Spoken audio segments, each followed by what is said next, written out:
Welcome, everyone, to our fun little study group for PP 5340, Introduction to Public Policy and Management. Today, we're doing a deep dive into some really crucial readings from your required text, Essential History for Public Administration. We're focusing on Chapter 4. Our mission, basically, is to unpack one of the most transformative periods in American history, the New Deal. We're going to explore how the government's role in the economy and society shifted pretty dramatically and what enduring lessons we can maybe draw from that pivotal time. Indeed, and this particular chapter is, well, it's fascinating because it lays so much of the groundwork for our contemporary public sector. It really does. We'll trace the journey from an era that Schlesinger calls private interest in the 1920s to the profound public purpose that truly defined the New Deal. As we navigate these historical shifts, you'll clearly see why understanding them is still so vital for critical thinking about public policy today. Okay, let's unpack this then. The New Deal didn't just appear out of nowhere, did it? It followed that period often called the Roaring Twenties, which historian Arthur Schlesinger Jr. described as a national desire for an interlude of rest and recuperation after, the intensity of the Progressive Era in World War I. So, looking back, what did that desired normalcy actually look like? Right. Digging into this period, the critical takeaway, I think, is the stark contrast it presented. The Progressive Era, which had really pulled the nation into the modern age, it largely faded by 1918. And the 1920 presidential election, with Warren Harding's call for normalcy, truly signaled a distinct turning point. It was a return to a pro-business orientation, kind of reminiscent of the Gilded Age. Pro-business. Yeah, exactly. This was an era focused on materialism, hedonism, and personal gratification, which, as you said, Schlesinger categorized as one of private interest. During this time, the government largely stayed out of the way. It was a deliberate stance that, well, in retrospect, contributed to creating the very conditions for a mounting crisis, especially in investing in finance. Right. Harding's 1920 speech perfectly captured this feeling.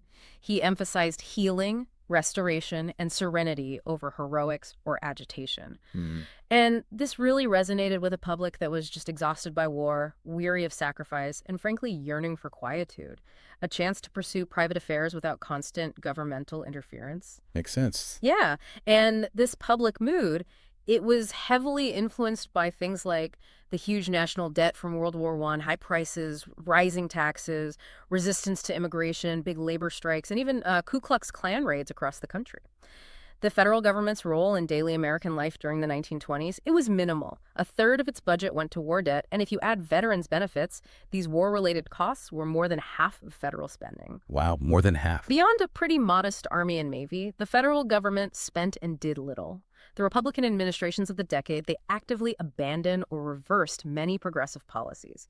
Just to give you a sense of scale, in 1929, federal expenditures were only 3% of the gross national product. State and local spending was about 5 times larger. 3%. That's tiny compared to today. Tiny. Life, especially in the cities, was definitely transforming with new consumer goods, washing machines, cars, and commercial radio and movies were creating a national popular culture. But as we'll see, that shiny surface hid some much deeper issues. So while we often picture the flapper dresses and the jazz, the glitz and glamour of the Roaring Twenties, what evidence suggests there were these deep societal tensions just bubbling beneath that surface? That's a crucial question, really. Because how normalcy actually was varied greatly depending on who you were. The 1920s were marked by significant labor unrest. Despite some gains during the war, like the 48-hour week, there was huge tension from price inflation hitting basic necessities. Large-scale strikes erupted in steel and mining, but often actions by industrialists and some adverse Supreme Court decisions rolled back earlier labor gains. It created really unfavorable conditions for organized labor.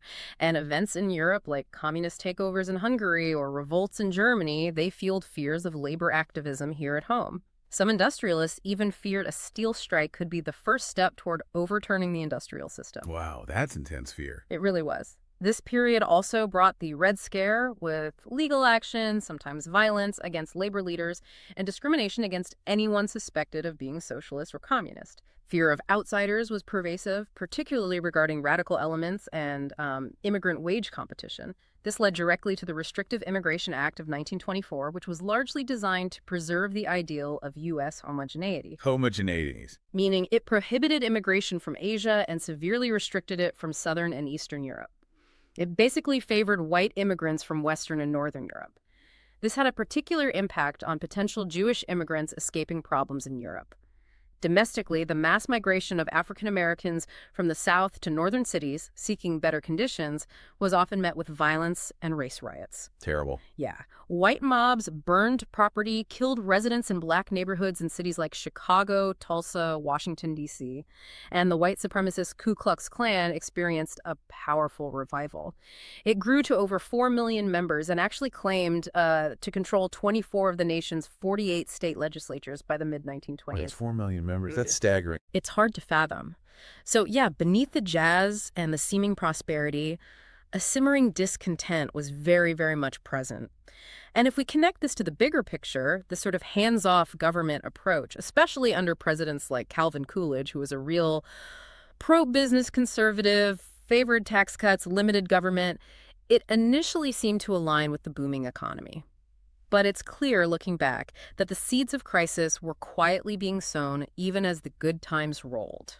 Okay, so when we look back at that era of apparent prosperity, what were some of those subtle indicators, maybe flashing red, that suggested the good times wouldn't last? Well, a key aspect to consider here is how multiple indicators were pointing to trouble, even if they weren't widely acknowledged at the time.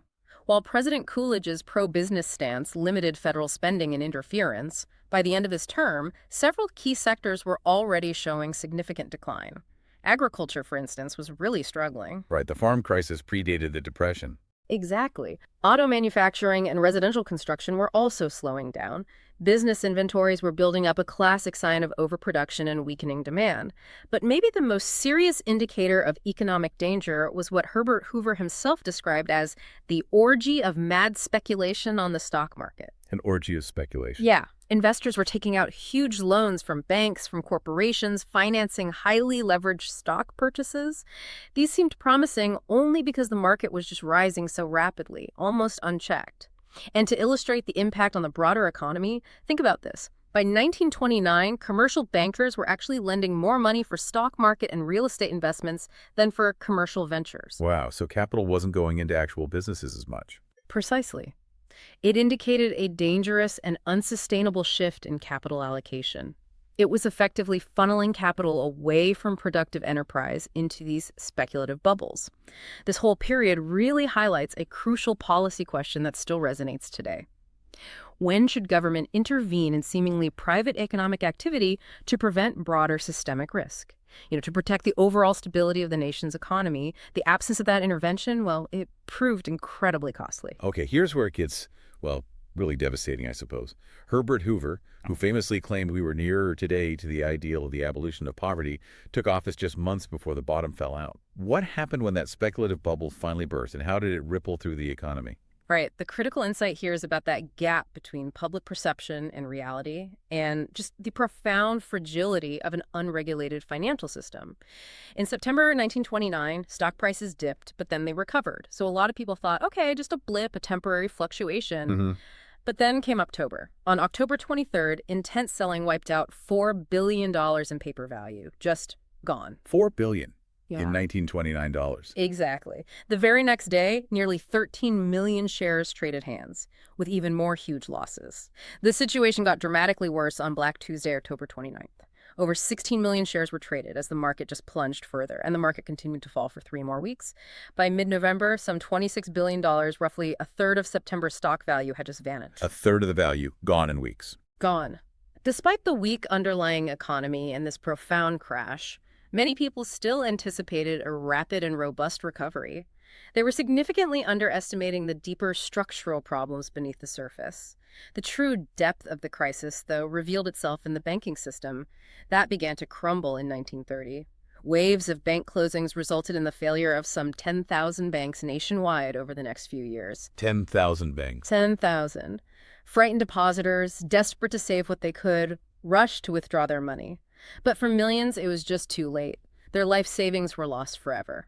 This total erosion of trust prompted states to suspend the operations of failing banks and declare bank holidays, a desperate attempt to slow the panic. And how did President Hoover's approach, or maybe the public perception of his approach, directly influenced the political climate and the expectations for Roosevelt's incoming administration. That's a key point. The critical insight here is the sheer inadequacy of those traditional limited government approaches when you're faced with a crisis of this unprecedented scale.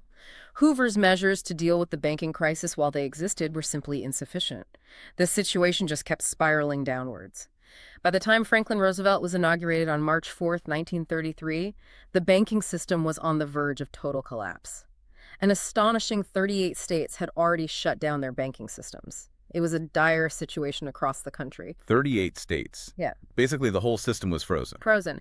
So President Roosevelt took the truly unprecedented step of immediately calling for a nationwide bank holiday. Every single bank in the country closed until emergency measures could be put in place.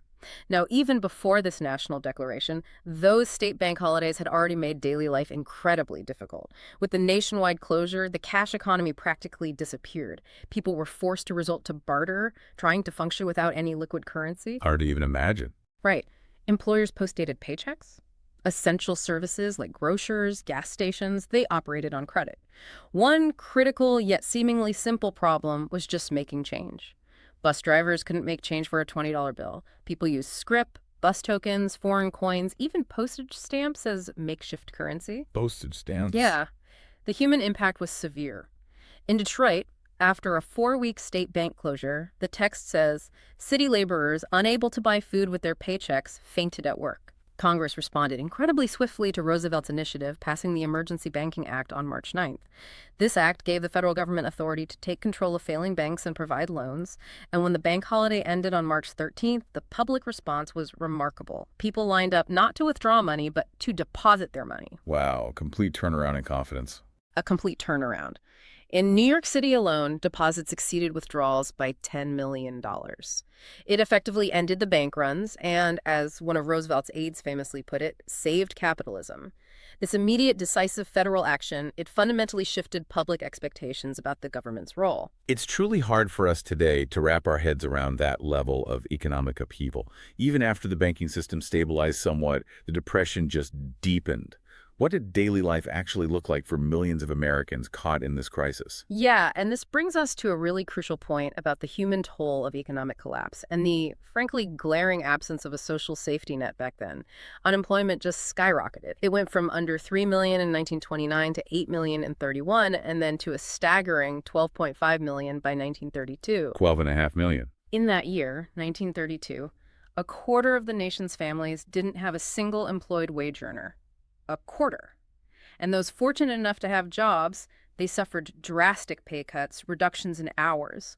Only 1 company in 10 avoided pay cuts entirely, and 3/4 of workers were on part-time schedules, averaging just 60% of a normal work week. So even if you had a job, you weren't making much. Exactly. And unlike many European countries, the U.S. had no national unemployment relief program. Local government efforts were just vastly insufficient. Predictably, homelessness became rampant. People lived in these makeshift shacks of boxes and scrap metal in grim settlements called Hoovervilles across the country. There were even shacks built in New York City's Central Park and the abandoned reservoir there. In Central Park. Families, the text says, scavenged like dogs for food in the city dump. Hunger was widespread and desperate. Coal miners in Pennsylvania resorted to eating wild weed roots and dandelions. Those in Kentucky ate violet tops, wild onions, and the weeds which cows would eat. Just a stark testament to the struggle for survival.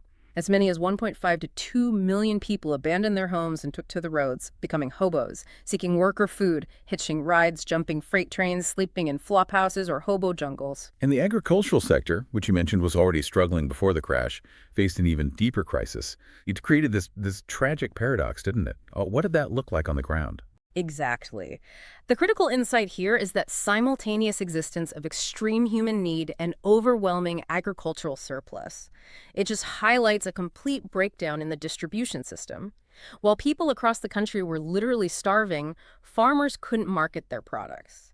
In 1932, for example, farmers couldn't sell 13 million bales of cotton. Grapes and fruit rotted on the vine. Ranchers slit the throats of unsellable sheep. Grain elevators were full of wheat. all while people stood in bread lines desperate for food. It's almost unbelievable. Surplus food, starving people. It is. And farmers whose incomes had plummeted were losing their land to foreclosure because their taxes and mortgage payments stayed the same. To give you a really stark example, one account reported that on a single day in April 1932, one-fourth of the entire area of the state of Mississippi went under the hammer of auctioneer. A quarter of the state's land Yeah. in one day. In one day. In some places, farmers organized to prevent these auction sales. They'd gather in groups, force sales at artificially low prices, then lease the land back to the original farmer, kind of like collective action. In other areas, farmers turned to more direct physical action. A farmers' organization in Sioux City, Iowa, refused to ship food for 30 days, or until prices increased. During these protests, the text describes farmers blocked highways with logs and spiked telegraph poles, smashed windshields and headlights, and punctured tires with their pitchforks. Wow. Real desperation leading to direct action. Yeah. The disparity wasn't just economic, it was a profound moral challenge. This scale of despair and economic collapse must have had profound political implications, too. How did it affect public trust in democratic institutions? Oh, absolutely. It raises a really important question about the resilience of democratic institutions under extreme pressure like that. In this bleak setting of widespread suffering and economic collapse, many Americans came to despair of the whole political process. There was a contempt for Congress, for parties, for democratic institutions. There was a common and deeply unsettling belief that the long era of economic growth in the Western world had come to an end. It was a significant crisis of faith in the American system itself. A crisis of faith. Yes, and initially, both conservatives and liberals largely believed that government should be frugal, budgets should be balanced. This meant that proposals for deficit spending, like those coming from the economist John Maynard Keynes over in Great Britain, who advocated government spending to stimulate growth, they just weren't widely accepted in 1932. Those ideas, however, would become much more relevant to policymaking later in the New Deal, as the crisis persisted and traditional approaches proved utterly insufficient. It forced a reevaluation of some really fundamental economic principles. So, into this incredibly bleak setting steps Franklin D. Roosevelt. Against such a backdrop of despair, what was the driving philosophy behind his initial actions, and how did those famous 100 days immediately begin to reshape the nation? Right. A critical angle to consider here is the remarkable speed and scale of action that characterized Roosevelt's initial response. Roosevelt didn't necessarily enter office with a fully formed, radically different governing philosophy all mapped out, but he was absolutely prepared to take swift action and, importantly, to experiment. The 100 days were this fast-paced flurry of legislative and executive action, a whole series of measures we now think of as the early New Deal. It began, as we discussed, with that crucial Emergency Banking Act in early March 1933. Stabilizing the banks first. Exactly. Following the success of stabilizing the banking system, Congress just rapidly passed a series of major bills tackling other key policy issues. This included critical financial reforms like the Banking Act of 1933, which we know as Glass-Steagall. That created the Federal Deposit Insurance Corporation, the FDIC, to ensure individual accounts. FDIC, yeah. And it mandated the separation of commercial and investment banking to protect deposits from speculative losses. Alongside the Truth and Securities Act of '33 and the later creation of the Securities and Exchange Commission, the SEC, these acts address some of the most important financial causes of the crisis. It's really astonishing when you consider that historian Samuel Eliot Morison identified an incredible 13 major legislative and executive accomplishments in just those first 100 days. 13 major pieces of legislation in 100 days. 13. This wasn't just one or two new laws, it was a sweeping federal response. It included everything from stabilizing the banking system to creating immediate relief and job programs like the Civilian Conservation Corps, CCC, and establishing vital new institutions like the Tennessee Valley Authority, TVA. This sheer volume of action fundamentally reshaped the federal government's role, seemingly overnight. That's an incredible list for such a short period. How did this barrage of legislation represent such an unprecedented expansion of federal power? Well, if you connect this to the bigger picture, it fundamentally altered the relationship between the government and the economy. It truly marked an unprecedented expansion of federal government involvement. These initial bills, and the ones that followed, provided crucial mortgage assistance to homeowners, vital loans and mortgage help for struggling farmers, and jobs for millions of people within a very short time. They also created significant new institutions like the Tennessee Valley Authority, an independent economic development organization covering parts of 7 southeastern states. Right, the TVA. This was an expansion that included directly controlling private economic behavior, providing direct assistance to citizens, and actively promoting economic development. Historically, similar attempts to expand the national government, maybe not quite so dramatically, had often been defeated by strong resistance from entrenched interests, people who benefited from the status quo, or who truly believed such expanded roles would be un-American. But this time was different. This time was different. In those early New Deal months, the national crisis was so severe that there was remarkably little meaningful resistance in Congress. This unique environment allowed proposals that would normally face long, contentious debate to be essentially rushed through and implemented. For instance, take the Civilian Conservation Corps, the CCC. That was the very first New Deal jobs program. It was described as a device to give unemployed young men useful work, preventing them from drifting into subversive organizations, and to help conserve natural resources. Okay. The bill creating the CCC passed at the end of March 1933. And astonishingly, by mid-June, 1,300 CCC camps had already been set up under Army control. By August, over 300,000 young men were already at work. Eventually, over 2.5 million participated over its lifespan, just incredible speed. The New Deal obviously continued to evolve. We saw even more foundational changes a couple of years later, particularly in 1935. What were these key shifts, and how did they compare to that initial rapid-fire phase? That's right. A sort of second wave of New Deal legislation emerged in 1935, and this brought about even more significant, more enduring changes. By this point, though, resistance to the New Deal agenda was definitely growing among conservatives and business interests. It was getting increasingly difficult for President Roosevelt and the New Dealers to get the support needed to pass new legislation. Okay, so more opposition by 35? More opposition. This second wave included the Social Security Act, a truly landmark piece of legislation that introduced huge. The last major piece of legislation generally associated with the New Deal was the Fair Labor Standards Act, or FLSA, of 1938. The FLSA was groundbreaking because it prohibited child labor and required employers and industry to adopt a 40-cent hourly minimum wage and a 40-hour week, though there were exceptions for agriculture, domestic service, and some other categories. The key insight here, I think, is the distinct shift this period marks from the Progressive Era. While Progressive Era reforms were often more bottom-up, building on grassroots efforts, the New Deal was decidedly top-down. The national government became the focus of programmatic initiatives in this rapidly changing, complicated crisis. It fundamentally transformed its role from a relatively hands-off approach to one that actively intervened to stabilize the economy and provide social protections. When you think of the New Deal, Social Security is often the very first thing that comes to mind. It's truly a signature program, maybe the most enduring one. What's the story behind its creation, and who was the real driving force? Yeah, the profound impact of Social Security in fundamentally changing public expectations about the government's role in protecting Americans from inherent economic risks. That's a key insight here. It really shifted the landscape. And the central figure behind this monumental effort, the lead administration figure in conceptualizing it, organizing it, pushing for the Social Security system, was Frances Perkins. Frances Perkins. Frances Perkins. A truly remarkable individual for her time. She was the first female U.S. cabinet secretary, serving as Secretary of Labor. Born in Boston in 1880, Perkins developed this deep passion for public service. After getting her master's in political science from Columbia in 1910, she served as Executive Secretary of the New York City Consumers League. In that role, she focused intently on the need for sanitary regulations for bakeries, fire protection for factories, and legislation to limit the working hours for women and children in factories to 54 hours per week. So focused on worker safety early on. Very early on.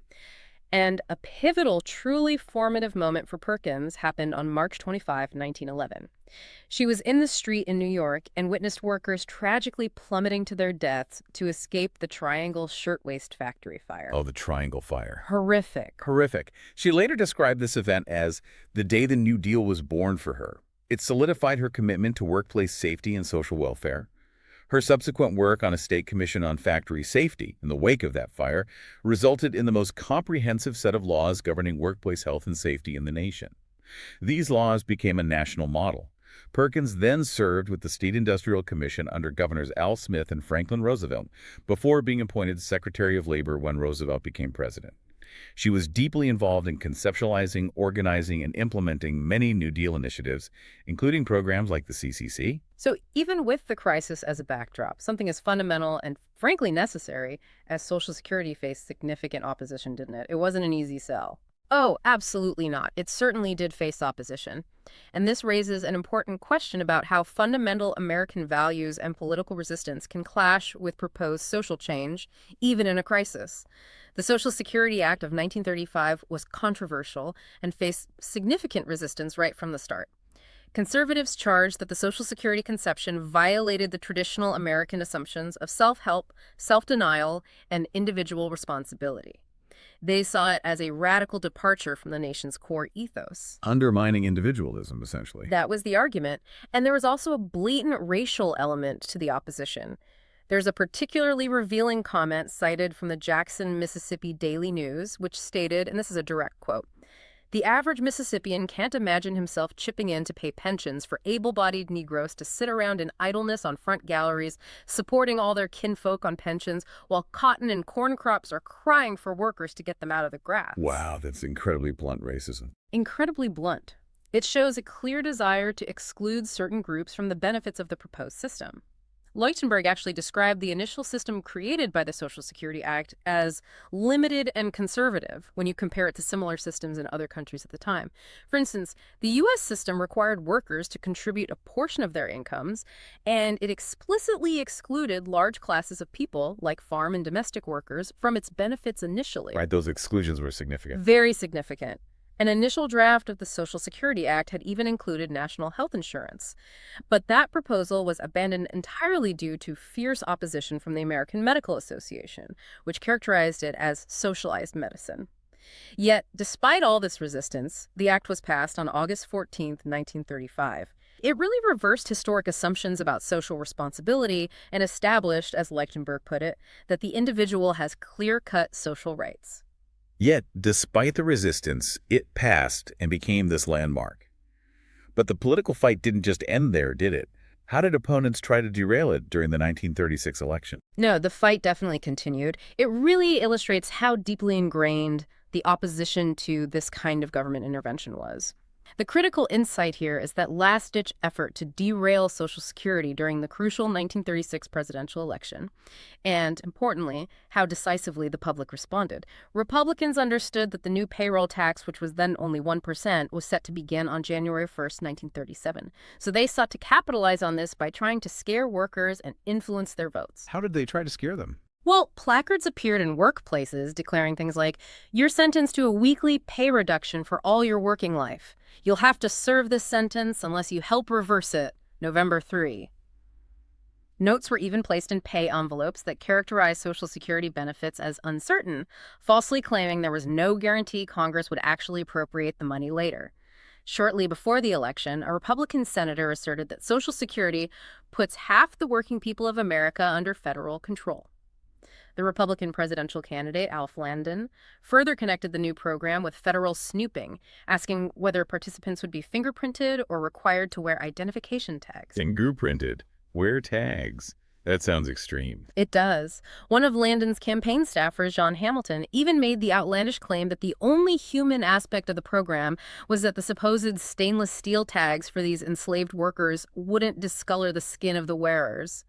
Just blatant fear-mongering. But despite these intense and often, frankly, misleading efforts to undermine the program, Roosevelt won a landslide victory with almost 61% of the national vote.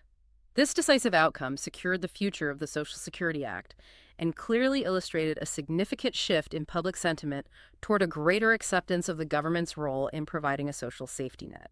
The public wasn't buying the scare tactics. Okay, beyond Social Security, the New Deal is also famous for its massive federal jobs programs. Today, the idea of the government creating millions of jobs would likely be met with, well, furious resistance from many quarters. How did they manage to pull this off back then, and what did these programs actually accomplish on the ground? Yeah, it really raises an important question about how dire societal needs can push for innovative and often non-traditional measures. While there certainly was resistance and critique of these programs during the New Deal, the sheer scale of the crisis, millions unemployed, Desperate. It created an environment where such programs were seen not just as beneficial, but as absolutely essential for survival. The Civilian Conservation Corps, the CCC, that was the first New Deal jobs program and arguably still the best known. It was designed, as we mentioned, to give unemployed young men useful work, prevent them from drifting into subversive organizations, and help conserve natural resources. By September 1935, over 500,000 young men lived in CCC camps across the country. Over 2.5 million participated over its entire lifespan. 500,000 at its peak. And the scope of their work was just vast and incredibly impactful. CCC workers thinned millions of acres of trees, they stocked 1 billion fish, built tens of thousands of wildlife shelters, dug countless diversion ditches, restored Revolutionary and Civil War battlefields. They battled pests like spruce sawflies and gypsy moths. They built an extensive network of lookout towers, roads, and trails to improve fire detection and response. When fires did break out, regiments of Roosevelt's Tree Army were rushed to the front. 47 firefighters actually lost their lives doing this. Wow. Dangerous work, too. Dangerous work. And above all, they planted trees. Saplings of cedar, hemlock, poplar, and burned-over districts on eroded hillsides, on bleak mountain slopes that had been ruthlessly stripped of virgin timber. In fact, the text notes that more than half of all forest planting, both public and private, in the nation's entire history was done by the CCC. It fundamentally reshaped our natural landscape. That's an incredible legacy just in terms of conservation. But the CCC was just one piece of a much larger puzzle of jobs programs, wasn't it? Oh, absolutely. If we connect this to the bigger picture, the Works Progress Administration, or WPA, later called the Work Projects Administration, that was the largest jobs program of the New Deal. It employed a staggering total of 8.5 million people over its 8 years of operation. 8.5 million people. 8.5 million. Created by Congress in January 1935, the WPA was designed specifically to maximize employment and, importantly, avoid the stigma of direct financial relief, the dole. Most of the money spent by the WPA went directly to the salaries of program participants, ensuring the broadest possible impact on unemployment. Its workers were involved in an astonishing range and number of projects that literally reshaped the American landscape and infrastructure. WPA workers built or repaired hundreds of thousands of miles of roads and culverts, laid tens of thousands of miles of sidewalks, constructed over 75,000 bridges, installed miles of storm and sanitary sewers and sewage disposal plants. Just massive infrastructure work. Massive. Beyond infrastructure, they created public spaces. Thousands of athletic fields, playgrounds, new swimming pools, parks. They constructed thousands of new school buildings, repaired millions of library books, served hundreds of millions of school lunches. In total, they built or repaired over 110,000 public libraries, schools, auditoriums, stadiums, and other public buildings. And the WPA also constructed iconic landmarks we still use and admire today. Things like the Cow Palace in San Francisco, LaGuardia Airport in New York City, Reagan National Airport in Washington, D.C., the Timberline Lodge in Oregon, the Outer Drive Bridge on Chicago's Lakeshore Drive, and the Riverwalk in San Antonio. LaGuardia Reagan National, built by the WPA. Built by the WPA. These accomplishments and countless others are directly attributable to WPA efforts. In fact, as the likelihood of war approached later on, it was WPA workers who modernized Army and air bases and trained in vast numbers to supply the nation's military needs. The text sums it up. There was scarcely anything they did not do. Given the sheer desperation of the times, it might seem these massive job programs would have been universally welcomed. Yet, the sources indicate there was actually significant criticism from both the left and the right. Can you elaborate on the core arguments of those different critiques? You're right, it wasn't universally praised. This raises an important question about balancing immediate relief with deeply held economic philosophies, even in a crisis. WPA projects, remember, were not primarily intended to be efficient in a traditional business sense. They were designed to employ as many people as possible. This, understandably, drew criticism. Critics on the right disliked the WPA's perceived inefficiency. They viewed it as taking business away from the private sector and, fundamentally, operating outside the constitutional scope of the federal government. They also expressed concerns that it might encourage un-American subversive thought, seeing it as a potential gateway to socialism. Okay, so inefficient, unconstitutional, maybe subversive from the right. What about the left? Well, critics on the left, conversely, disliked the low poverty-level wages. These wages were deliberately designed not to compete with private businesses. They feared the program would undermine unions by setting a low-wage standard. And some on the extreme left even believed it delayed a necessary capitalist revolution by patching up the system. A particularly controversial element was the Federal One program. Though it was a small fraction of the WPA budget, it was especially well known and drew a lot of fire. Federal One. Yeah. What did that involve? That was an umbrella program for various professionals. It included projects employing artists to paint murals in post offices, sponsoring symphony orchestras and jazz groups, creating detailed state and city guidebooks, and recording oral histories, memories of former slaves, life histories of sharecroppers through the Federal Writers Project, and crucially, it included the Federal Theater Project, which staged plays. These plays often dealt with themes of poverty and oppression, which became highly controversial. Controversial. Well, some plays tackled anti-union actions by courts, conflicts between property owners and citizens, or farmers and consumers organizing against greedy middlemen. Unsurprisingly, this led to congressional hearings in 1938 focusing on alleged radical and communist influences within Federal One. The Federal Theater Project, which had actually reached over 30 million audience members, was ultimately abolished by Congress in 1939 amid charges that it spread pro-New Deal propaganda, and significantly that it scandalously encouraged black and white mixing in its stage productions. Wow. Abolished over those charges. Yes. Separately, there was also the National Youth Administration, the NYA. That provided part-time employment to hundreds of thousands of college students, over 1.5 million high school pupils, and another 2.6 million jobless youths not in school. Their projects ranged from building tuberculosis huts to repairing automobiles and landscaping parks. You mentioned Timberline Lodge as a WPA creation earlier. What makes that particular example so special, and what does it tell us about the New Deal's legacy? Right, Timberline Lodge, built by WPA workers with help from the CCC on the slopes of Mount Hood in Oregon. It's really a remarkable window into the New Deal and its enduring legacy. It was dedicated by President Roosevelt himself on September 28, 1937. It just showcases the outstanding craftsmanship and artistry of government workers during that era. Today, it's still a working ski lodge, a cherished National Historic Landmark, welcoming over 2 million visitors each year. Still going strong. Still going strong. The critical insight here, I think, is that the lodge stands as a testament to what can be accomplished when common purpose and commitment overcome fear of collective action. Despite some early challenges, theft of furnishings, post-war decline, the nonprofit Friends of Timberline painstakingly restored its glory. The text calls it perhaps the nation's chief monument to the WPA. The lodge demonstrates not just the physical accomplishments of these programs, but also the enduring value of public investment in cultural and recreational infrastructure. It kind of defies those criticisms of inefficiency or socialism by becoming such a cherished part of American life. So after this incredible flurry of activity, all these programs, how did the New Deal ultimately fare in actually solving the economic crisis? Did it pull the country out of the Depression by itself? That's the big question. And it raises an important point about the immediate versus the long-term impact, and it reveals a crucial, perhaps unintentional lesson about government spending. By 1937, the economy did show definite signs of recovery, which was a huge relief. However, President Roosevelt, genuinely concerned about possible inflation, made a critical decision in June of that year.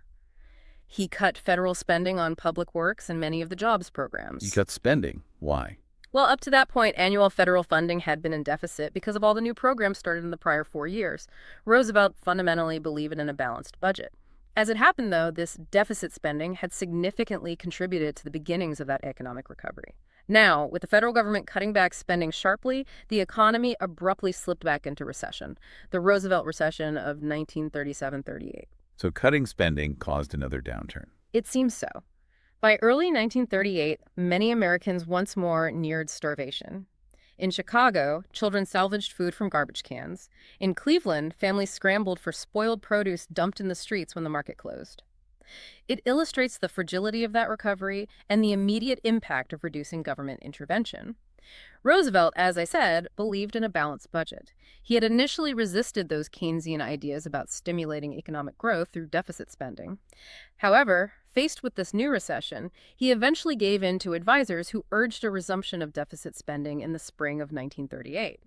Congress approved new funding, and that summer, the economy once again showed signs of coming out of the recession. A key lesson learned, perhaps unintentionally. Perhaps unintentionally, yes.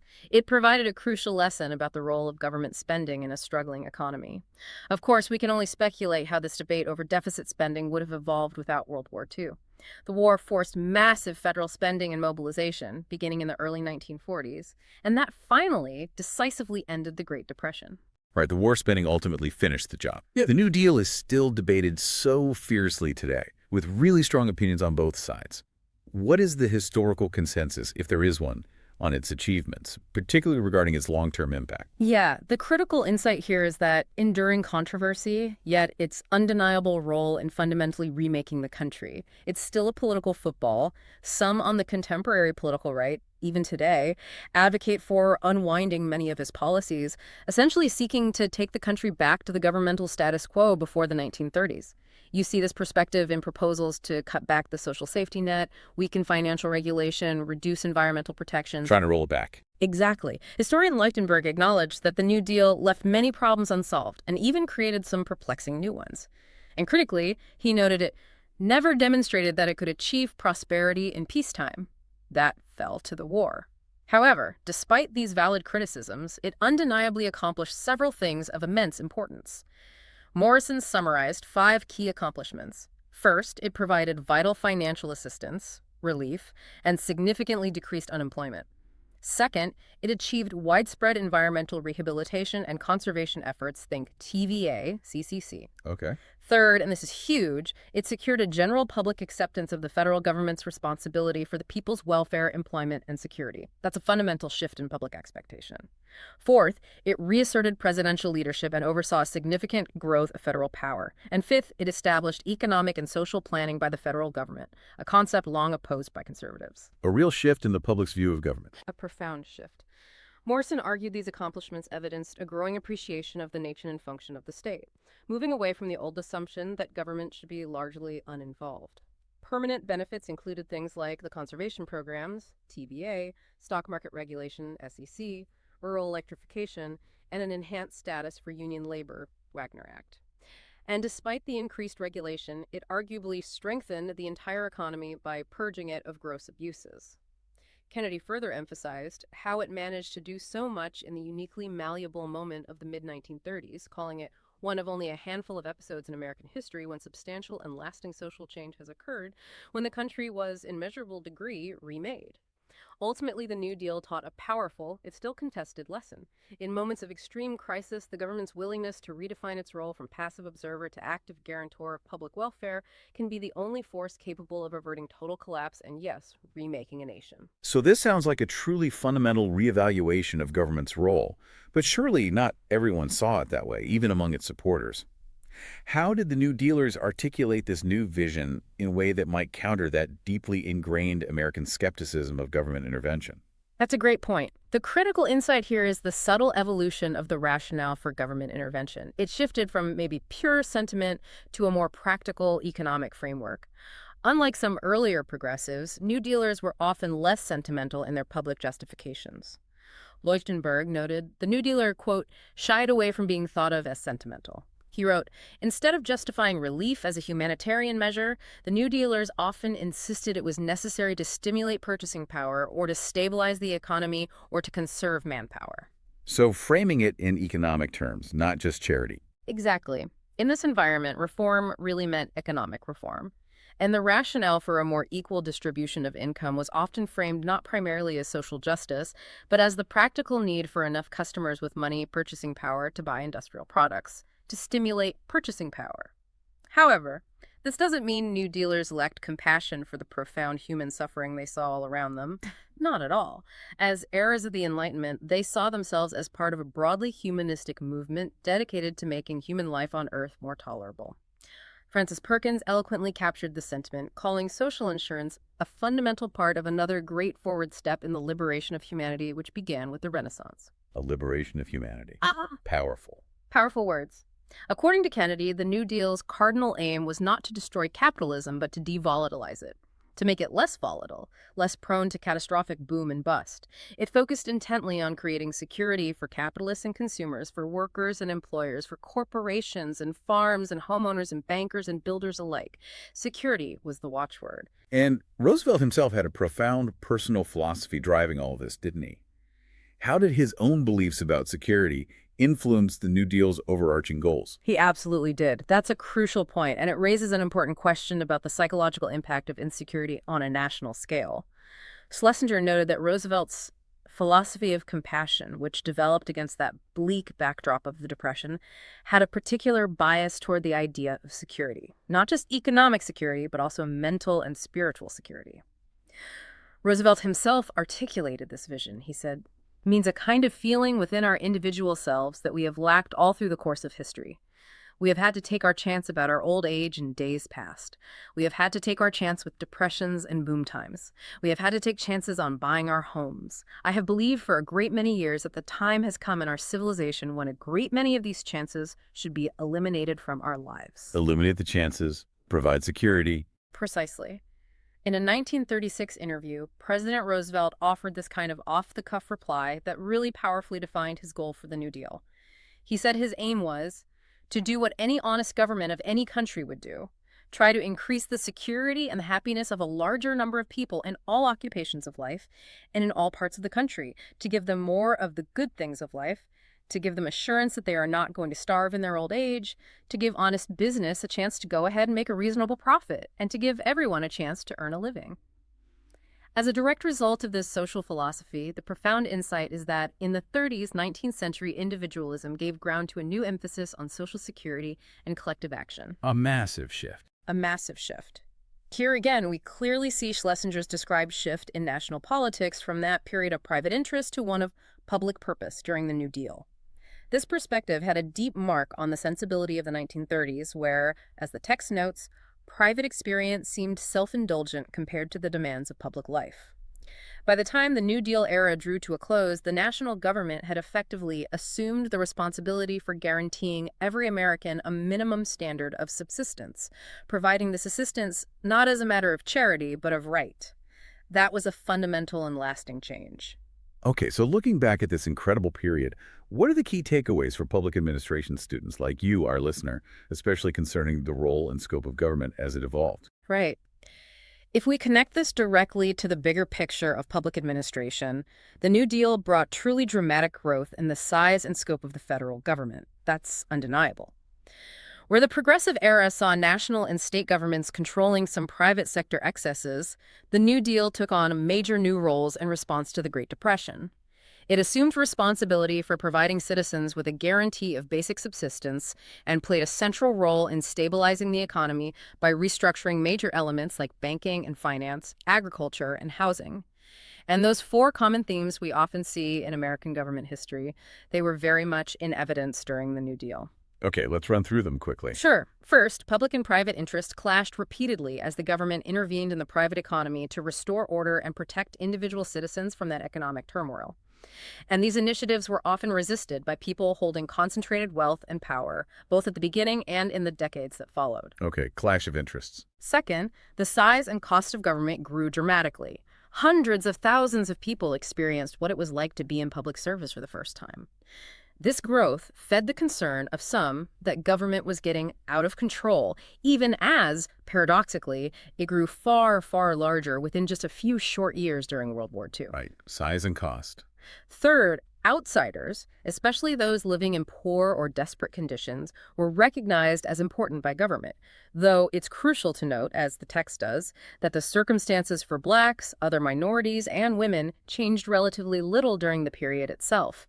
Full recognition of their rights would come later. Recognition of outsiders, but limited change initially. Exactly. And fourth, government intervention during times of crisis in the private economy became an accepted, if still contested, part of American political culture. That expectation was set. Okay, intervention became accepted. And even though the New Deal era itself kind of ended with World War II, its legacy continued to shape the country for decades, right? How did its achievements play a role in the post-war period? Oh, absolutely. While the post-war period shifted the national focus to the Cold War, the Korean War, communism, nuclear arms, and a huge resurgence of consumerism and economic growth fueled by suburbs and television, kind of like the 1920s in some ways, Kennedy argued forcefully that the New Deal had fundamentally altered the economy and the country. When the war finally brought recovery, a recovery that inaugurated the most prosperous quarter-century America has ever known, it brought it to an economy and a country that the New Deal had fundamentally altered. Its achievements surely played a role in determining the degree and the duration of post-war prosperity. Moreover, while the full expression of the civil rights movement, women's rights, environmental movements wouldn't really emerge until the 1960s, the seeds of these future social movements were undoubtedly sown during the New Deal era. It fostered a new appreciation for collective action and the government's role in addressing societal challenges and injustices. So what does this all mean for you, our listener, as you consider public policy today? The New Deal clearly wasn't a perfect solution, and it definitely sparked intense debates that echo even now.